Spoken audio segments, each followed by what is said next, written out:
आज यह दुनिया में देखेंगे तो सभी इन्वेस्टर्स के लिए एक ही एक सवाल होते हैं, कितने कॉर्पस की ज़रूरत पड़ती है और कितना कॉर्पस सफिशिएंट होते हैं और ड्रीम लाइफस्टाइल जीने के लिए। अगर एक इन्वेस्टर ने फाइनेंशियल सिक्योर्ड है लेकिन मौत के आसपास है, तो दूसरे तरफ से देखें तो एक इन्वेस्टर ने पूरा अच्छा लाइफस्टाइल तो जी चुका है लेकिन उसके पास तो फाइनेंशियल रिस्पॉन्सिबिलिटी तो बाकी होते हैं। अगर देखें तो दोनों सिनेरियो में भी इन्वेस्टर के लिए अच्छा नहीं लगती है। इसलिए इन्वेस्टर तो फाइनेंशियल स्टेबल लाइफ भी जीना चाहिए, at the same time enjoy भी करना चाहिए। ये तो किसी तरीके से कर सकते हैं। इसके बारे में हम डिटेल एनालिसिस करते हैं। चलो वीडियो शुरू करते हैं। हेलो दोस्तों, welcome to holistic investment dot in YouTube channel. अगर आपको कितनी कॉर्पस की ज़रूरत पड़ती है उसके बारे में जानकारी मिलते हैं तो एज एन इन्वेस्टर आपके लिए क्या फ़ायदा होते हैं, अब एक उदाहरण वजह से समझ लेते हैं। अगर आपने एक रोड ट्रिप शुरू कर दिया जाते लेकिन पहुंचने वाले स्थान के बारे में कोई भी जानकारी ना है तो आप तो एमलेसली ड्राइव कर दिया जाते क्योंकि आपको नहीं पता चलता है कि आप किस स्थान पर एक्चुअली रुकना चाहिए। वही हम कह सकते हैं कि फाइनेंशियल जर्नी में भी देखें तो अगर आपने एक स्पेसिफिक प्लेस डिसाइड कर दिया जाते हैं तो मैप और की जीपीएस की मदद लेते हुए वो प्लेस को और वो डेस्टिनेशन को पहुंच भी कर सकते हैं, क्योंकि मैप और जीपीएस आपके लिए यह जानकारी देते हैं कि आप तो कितनी डिस्टेंस कवर कर दिया जाते हैं, कितनी डिस्टेंस तो बाकी होते हैं और वो बाकी डिस्टेंस कवर करने के लिए कितने समय लगते हैं। वो सभी जानकारी तो मैप और जीपीएस तो आपके लिए दे दिया जाते हैं। सिमिलरली देखें तो अगर आपके पास सर्टेन गोल और वो गोल अक्यूमुलेट करने का कॉर्पस माइंड में है तो आपके लिए प्लानिंग करना ज़्यादा आसानी लगती है। एक क्लियर गोल रखना ज़्यादा आवश्यक पड़ती है क्योंकि क्लियर गोल वजह से आपके लिए पर्पस और डायरेक्शन मिलते हैं इन्वेस्टिंग में। अगर आपने फाइनेंशियल नीड्स के बारे में समझ नहीं लेते तो आपको फॉलोइंग प्रॉब्लम्स आसानी से होते हैं। प्रॉब्लम तो यही होते हैं, आप तो एंड पॉइंट के बारे में कोई भी जानकारी ना होने के कारण आप तो कंटिन्यूसली वर्क कर दिया जाते और तो ज़्यादा समय के लिए काम करने के कारण आपके हाथ में ज़्यादा कॉर्पस और ज़्यादा पैसा होते हैं लेकिन वो कॉर्पस और पैसा में कोई भी पर्पस नहीं होते हैं। यही एक आदमी बोलते हैं और उसका नाम होता है कि दलाई लामा।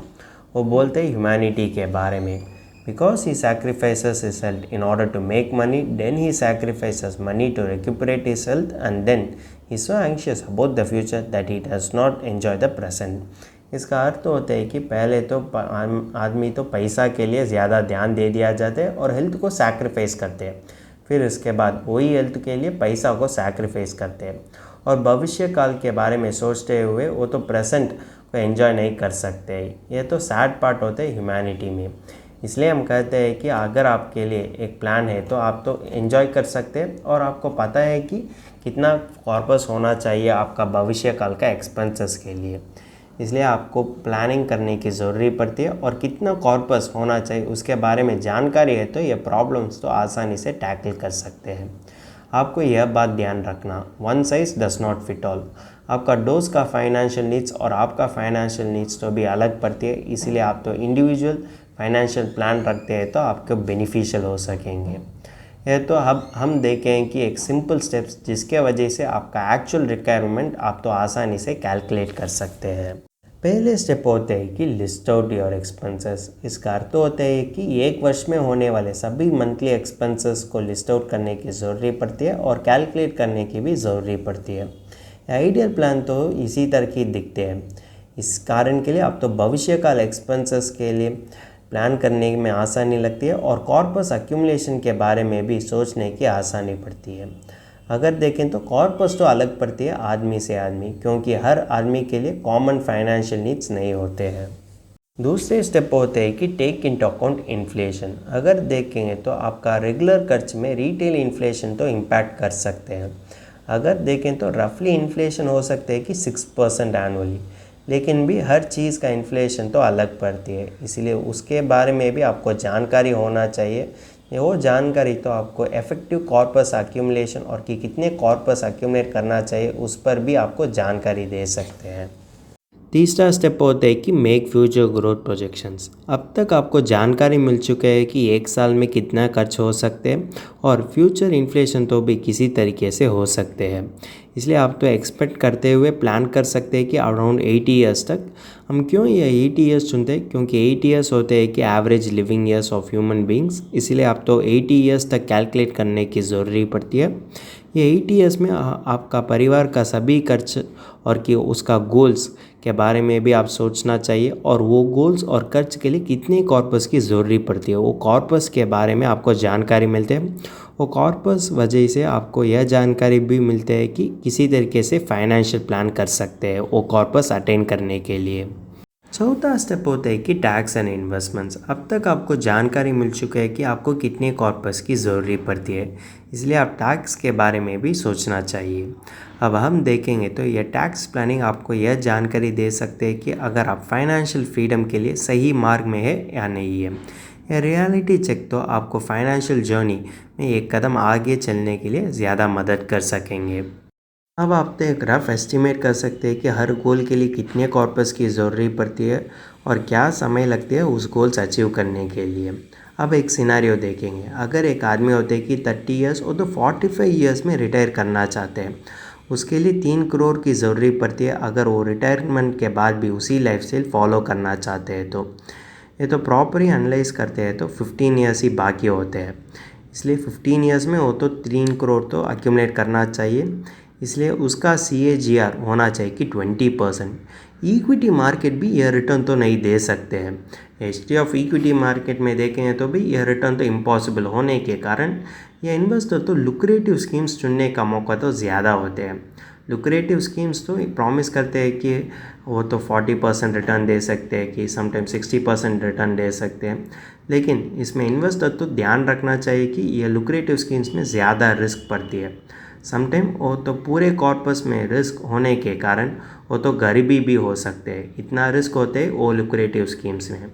अगर आपका इन्वेस्टमेंट गोल्स के लिए ज़्यादा कॉर्पस होना चाहिए तो आपको नौकरी बदलना चाहिए, और हाई पेइंग नौकरी चुनते हैं तो आपको कॉर्पस अक्यूमुलेशन के लिए ज़्यादा मदद कर सकते हैं। वो कॉर्पस अक्यूमुलेशन वजह से आप तो फाइनेंशियल गोल्स भी अचीव कर सकेंगे। अच्छी बात यही है कि आपने डिज़ायर्ड कॉर्पस और फाइनेंशियल फ्रीडम भी अचीव कर लिया है। अब इस समय आप तो क्या करना चाहिए? वो हार्ड अर्न्ड कॉर्पस को सुरक्षित करने की ज़रूरी पड़ती है। अगर आपने एक टारगेट रख किया कि 1 करोड़ अक्यूमुलेट करने के लिए और वो माइलस्टोन को भी आपने हिट कर लिया, अब इसी समय आपको एक इच्छा होती है कि ग्रेटर वेल्थ बनाने के लिए, इसलिए वो तो पूरे 1 करोड़ तो स्टॉक मार्केट में इन्वेस्ट कर दिया जाता है, जिसके वजह से आपका पूरे इन्वेस्टमेंट रतन तो रिस्क में होते हैं। इसीलिए हम बात करते हैं कि कैपिटल को प्रिजर्व करने की ज़रूरत पड़ती है, और इन्वेस्टमेंट स्ट्रैटेजी इसी तरह चुनना चाहिए कि आपका रिस्क टॉलरेंस और लॉन्ग टर्म फाइनेंशियल ऑब्जेक्टिव्स के लिए अलाइन होना चाहिए। लेकिन ये अक्यूमुलेटेड कॉर्पस के साथ आप क्या कर सकते हैं? आपने ये अक्यूमुलेटेड कॉर्पस को bank FD, post office schemes इसमें डालते हैं तो यह में रिस्क तो कम होने के कारण आपका इन्वेस्टमेंट तो सुरक्षित हो सकते हैं, और ये तो स्टेबल रिटर्न भी जनरेट कर सकते हैं, जिसके वजह से फाइनेंशियल फ्रीडम और फाइनेंशियल गोल्स अचीव करने के लिए आपको फ्लेक्सिबिलिटी भी यह स्कीम्स तो दे सकते हैं, और यह स्कीम वजह से आपका कैपिटल भी सुरक्षित हो सकेंगे। अब आपके लिए फाइनली एक बात मिल गई है कि आप तो किसी तरीके से फाइनेंशियल फ्रीडम अचीव कर सकते हैं। फाइनेंशियल फ्रीडम अचीव करने के बाद आप तो वेल्थ अक्यूमुलेशन से दूर रहना चाहिए, क्योंकि अगर आपने पूरे जीवन तक वेल्थ अक्यूमुलेशन के बारे में सोचते हैं तो आप तो आपका लाइफ को एंजॉय भी नहीं कर सकते, और फैमिली और फ्रेंड्स के साथ टाइम नहीं शेयर कर सकते। वो तो भी इनवैल्यूएबल होते हैं, और वो तो भी एक अच्छा मेमोरीज होते हैं आपका जीवन में। इसीलिए फाइनेंशियल फ्रीडम तो इनवैल्यूएबल होते हैं, लेकिन उस मेमोरीज़ को भी हम नहीं छोड़ना चाहिए। इसलिए हम सही बैलेंस ढूंढना चाहिए। अगर आपने फाइनेंशियल गोल्स अचीव करते हैं तो आप तो यह चीज़ों पर भी ध्यान रखना चाहिए, जिसके वजह से आपका पूरे जीवन तो मीनिंगफुल और यूज़फुल होते हैं, और देखें तो आप भी बहुत खुश हो सकते हैं। अगर आपको यह विषय के बारे में डिटेल एनालिसिस इंग्लिश में पढ़ना चाहते हैं तो हमारा आर्टिकल पढ़ सकते हैं, और इस आर्टिकल का लिंक तो डिस्क्रिप्शन में दिया गया है। अगर तुमको इस टॉपिक में और कोई अदर फाइनेंस और इन्वेस्टमेंट रिलेटेड टॉपिक में संदेह है तो हमारा फाइनेंशियल एक्सपर्ट के साथ अपॉइंटमेंट बुक कर सकता है। अपॉइंटमेंट का लिंक डिस्क्रिप्शन में दिया गया है। और फिर इन्वेस्टमेंट के बारे में और फाइनेंस के बारे में तुमको ज़्यादा बताना चाहिए तो हमारा लाइव वेबिनार अटेंड कर दीजिए। वेबिनार का लिंक भी डिस्क्रिप्शन में दिया गया है। वेबिनार एब्सोल्युटली फ्री है।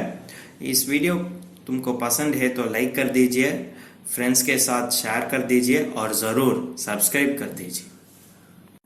धन्यवाद।